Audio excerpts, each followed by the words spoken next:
Hello folks, I recently did a comparison between the Rode NT1 and the Lewitt LCT 440 Pure large diaphragm condenser microphones, and today I'm going to be adding another one into the mix, and that is the SE Electronics X1S microphone. And just FYI, I'm currently recording with the Lewitt LCT 440 Pure. But the reason I decided to take a look at this microphone and compare it to the two others I already looked at is because it's a very similar microphone with a similar accessories package that it comes with. It's a large diaphragm condenser, 1-inch diaphragm, comes with a shock mount, pop filter, although this one also does come with an XLR cable, and it has a couple of switches on it that the other ones don't have. But it is also nearly 30% less expensive than the other two. So I thought it might be nice to take a look at it and compare it to the Rode and the Lewitt. Now, just taking a quick look at the microphone itself, nothing too out of the ordinary here. You have a metal mesh grill just like the others. You can see the diaphragm in there pretty clearly. It has a virtually all metal build. It's got a lot of weight to it, and the overall build quality does seem pretty good. Maybe not quite up to the level of the other two, though mostly just in really small details, and not too surprising considering, like I said, it is nearly 30% less expensive. And it's nothing major. Mostly it's just the little switches that let you select between, you have two actually on here. You have a high-pass filter with two different settings, in addition to just the flat mode. And then on the other side, you just have a pad switch. You have 0, -10, or -20 dB pad. And just the only issue is that these switches, actually right now, I kind of thought it was in the middle, but it's not. It's actually in the -10 setting right now. And the switches move very easily with very little detent between the positions. And it's just a little bit loose, so, they can get bumped really easy, and pretty much the only way to tell which position it's in is just to kind of move it around and find the middle position. And it's this one actually has a little bit stiffer of a detent, but it's the same kind of thing. That one, you can kind of tell it's over there, but that's actually that high pass setting, and that's actually the flat setting. So it's just kind of, they don't line up perfect and they don't move very far, so it's kind of hard to tell which position they're in, and they move very easily. So just something to be aware of. Not a big deal, certainly, and the other two microphones don't even include any options for that. So no big deal, just something to be aware of. The microphone itself is not quite as tall as the Rode NT1. Actually, you know what, I have it here, so I'll just go ahead and show you. So the microphone is not quite as tall as the Rode NT1, but it is slightly larger diameter. And as far as weight, they both seem pretty similar. No big difference there. But, here you can see both of these together. Now, the Lewitt LCT 440 Pure, which I'm recording with right now, is actually quite a bit smaller than either of these. It's got a squared form factor, so it's quite a bit thinner than the SE X1S, and it's also quite a bit shorter, and it's not really any wider. So in terms of size, the Lewitt's definitely the smallest. The Rode is the tallest, but between the Rode and the X1S, they're pretty similar considering the X1S is a little bit wider. Not that size may be a huge consideration for anybody, but there it is if you're interested. The shock mount it comes with is, pretty typical stuff. One thing I do note, though, is that the rubber bands, these little elastic bands that hold the two pieces together, are very, very stiff, and I think that's just because they're stretched pretty far. Not a huge deal. It just means that the movement between the two pieces is really, really stiff. It's kind of hard to even get that to move between the two, so probably not a big deal, but may not isolate from shock quite as well as the other two just because those bands are so stiff. The pop filter is quite a bit different than the other two. The pop filters that come with the Rode and the Lewitt are both this really fine kind of a dual layer mesh, and it seems like they're just really designed to just kind of disperse the breath. The air that hits this just kind of gets dispersed and spread out, and just keeps it, from there being any kind of direct blasts of air coming through this. Whereas the pop filter that comes with the X1S microphone, it's actually a lot more like the Stedman PS101 pop filter, where it's a slightly larger mesh, and the shape and design of the openings is kind of set up to direct the air off to one side, so that when the air goes through it, it gets diverted and changes direction, and that keeps it from getting directly onto the capsule. One thing I did note that was different about this one versus the Stedman is the direction that it diverts the air. On this one, it might be kind of hard to see, but if you can see the shapes of these little holes, and I have confirmed this by blowing through it and stuff, this one actually directs air off to the right. So as you talk to this, any breath that hits it kind of turns and gets directed off that way. Whereas with the Steadman PS101, they're actually designed to direct the air downwards. So any breath that comes through this actually turns and goes down. And since this is on an adjustable arm, you know, if you wanted it to go off to the left or off to the right, you know, you could just turn how it's mounted. This one, the way it mounts into the shock mount, there's no way to change it. So it's always going to be directing that air off to the right. And another thing to note on this, this pop filter is removable, but it's actually kind of fiddly to remove or insert. It's got kind of this ratcheting system, almost like a zip tie. And there's a little lever right here to kind of release that little tab so that you can remove it. But it's very hard to pry that down, and this is pretty stiff to move in there. It's not that difficult. It's just that the other two are much easier just to pop the filter on and off. But because of that ratcheting system, it is height adjustable, whereas the other two are not. And I think one of the reasons for that is that this whole shock mount and pop filter system is designed to work with several different microphones from SE. Some of those microphones either taller or shorter, and so this is adjustable to work with their various microphones. And this shock mount does come with a 5/8 to 3/8 thread adapter. So there's the microphone mounted in the shock mount. And another thing to note, once the microphone is in the shock mount, the two switches actually end up directly behind these little pillars on the shock mount. So that makes them a little bit more difficult to access and a little bit more difficult to ensure that they are in the position that you want them to be in. And actually, just after mounting this and getting it situated in the mount, I found that I had actually bumped the pad switch down, so I had to recenter that once it was in the mount. So not a big deal, just something that you know, anytime you take this microphone in or out of the shock mount or do anything like that with it, you just might want to double check and make sure you didn't bump any of these switches. Now this package also comes with a 10-foot XLR cable. Seems like okay quality. I don't see any issues with it really. However, it is definitely a little bit on the cheaper end. I have one Rode cable that had come with something. I have a cable that came with one of my Sony shotgun mounts, and then I have some cables that I've purchased. And this one does seem like just a tiny bit of a step down below any of those. So certainly not a high-end cable, but you know, nothing majorly wrong with it. The other ones don't even come with a cable. This one does come with it, and like I said, it probably works just fine. It's definitely a lower-end cable, at least in terms of the connectors that are on it. So I guess that's enough talking about the microphone. Let's start talking into the microphone. Okay, so now I'm recording into both the Lewitt LCT 440 Pure and the SE Electronics X1S. And I'm just going to read a little something talking into both of these microphones at the same time, and I'll switch back and forth so that you can get a feel for how each of them sound. Then I will switch out the Lewitt for the Rode NT1, and we'll read a little bit more, and you can compare the sound to that one. Craig hung up the phone as he pushed open the screen door. He stepped out onto his front porch and let the rickety screen door clatter shut behind him. He let out a deep sigh and took in the early evening around him. It was very quiet. There was only the sound of chittering insects, a bird or two, and a slight rustling of the deep grass in the tree line that separated his yard from the neighboring farm field. The rustling could have been caused by the slight breeze that he could feel lazily wafting across his porch, but it was more likely a small animal, startled by the banging screen door a moment ago. Craig liked to be reminded of why he moved to the country, far away from the convenient access to the amenities of the city. Instead of a few minutes' drive to just about anything modern civilization had to offer, he was now almost 20 minutes from the nearest place to get so much as milk. But a quiet, mild evening like today was just such a reminder. So there you go, just a little bit recorded into both these microphones. Again, Lewitt LCT 440 Pure and the SE Electronics X1S. I'm about 3 inches or so from the front of both of these microphones, and I have the included pop filters on both of them. So now I'll switch out the LCT 440 for the Rode NT1.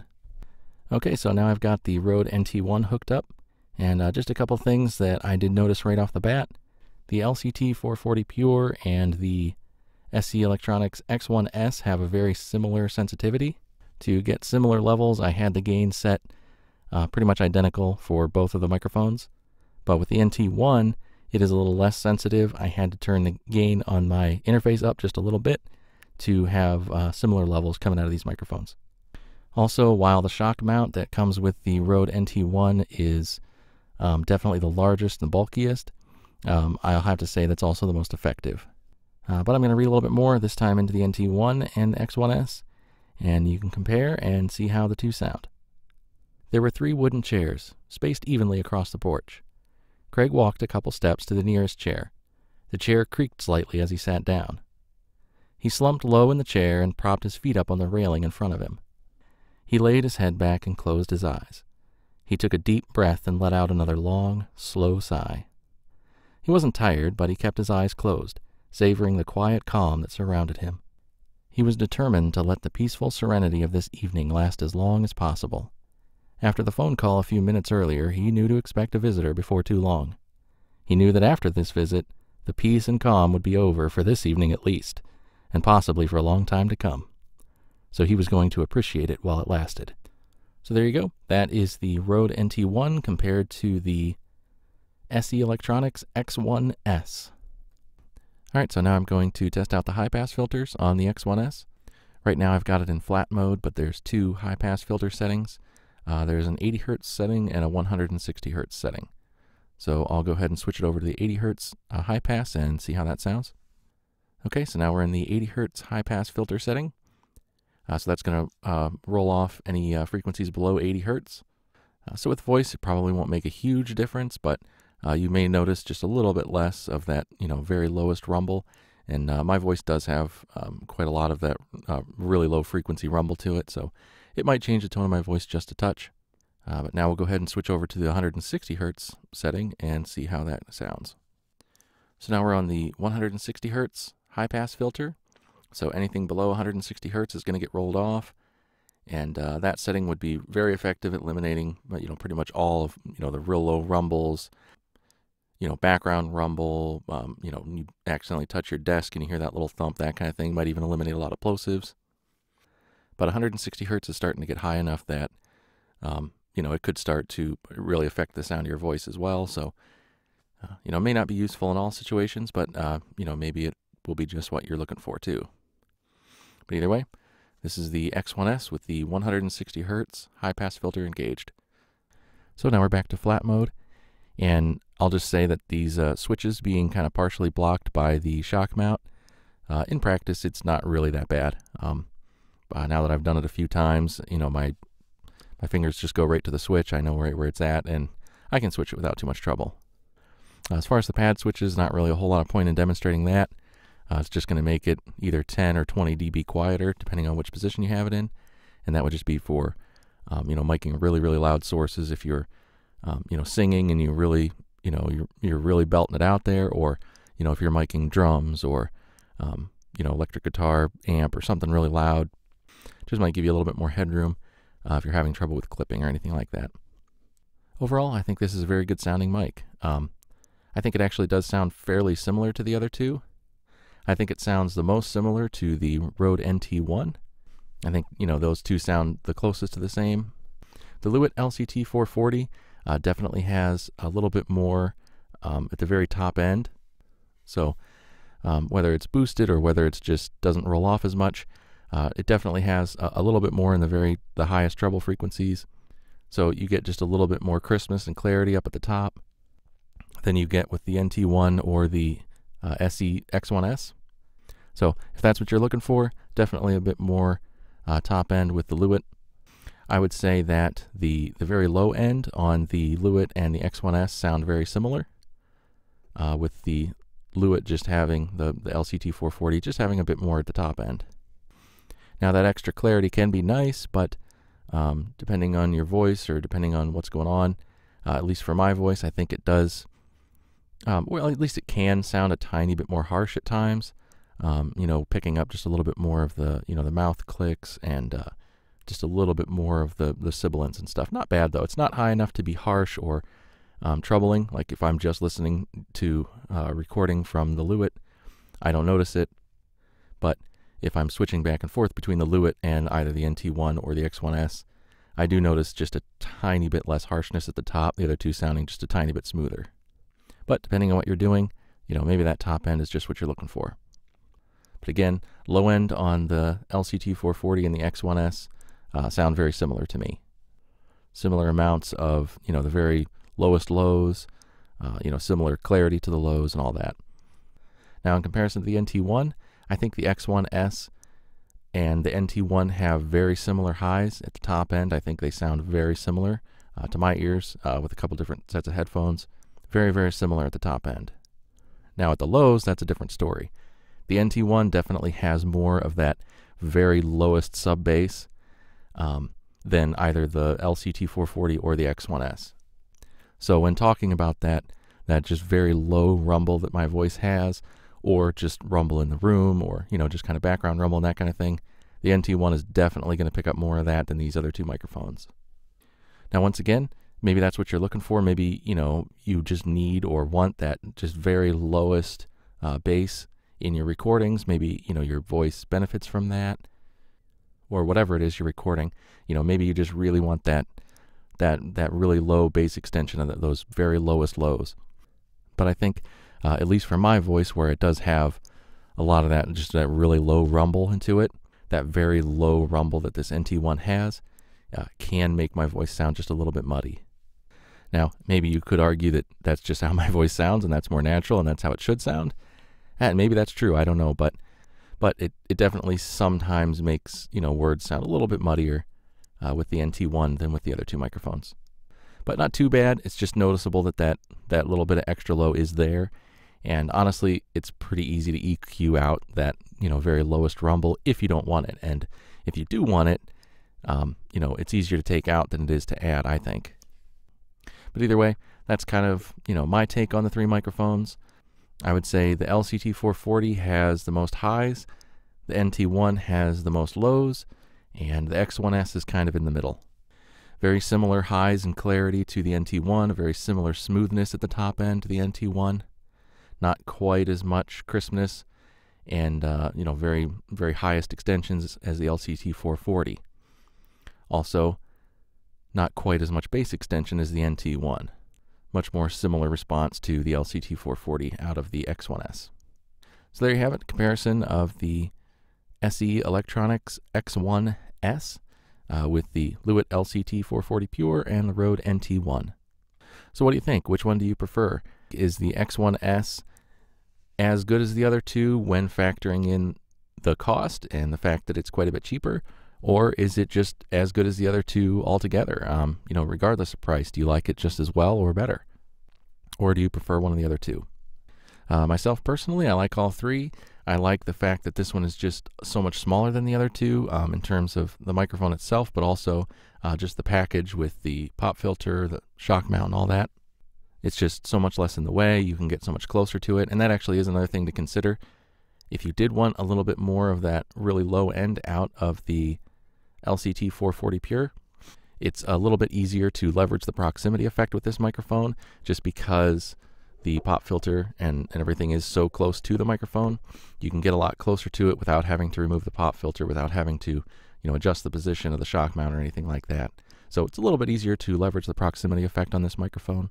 But either way, I just really like the just the size of this microphone setup.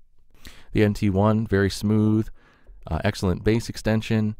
Pop filter is very effective. Shock mount is the most effective of the three. Excellent build quality, as they all have. Just a really great microphone. And the X1S, which I'm talking into right now, very slightly smaller package than the NT1, but pretty similar. I mean, definitely more in this size category of the setup as compared to the Lewitt, which is much smaller than either of the other two. A little bit different design on the pop filter, but still very effective. And I think has a very good overall sound. Decent bass without having quite as much of that very lowest rumble that the NT1 has. Pretty good, pretty clear on the highs without getting harsh or anything. Pretty smooth sound at the high end. And just overall, pretty good mic, pretty good sound. So if you have any questions or if there's anything else you want me to test or try out with any of these microphones, just go ahead and let me know. In the meantime, as always, thank you very much for watching, Take care.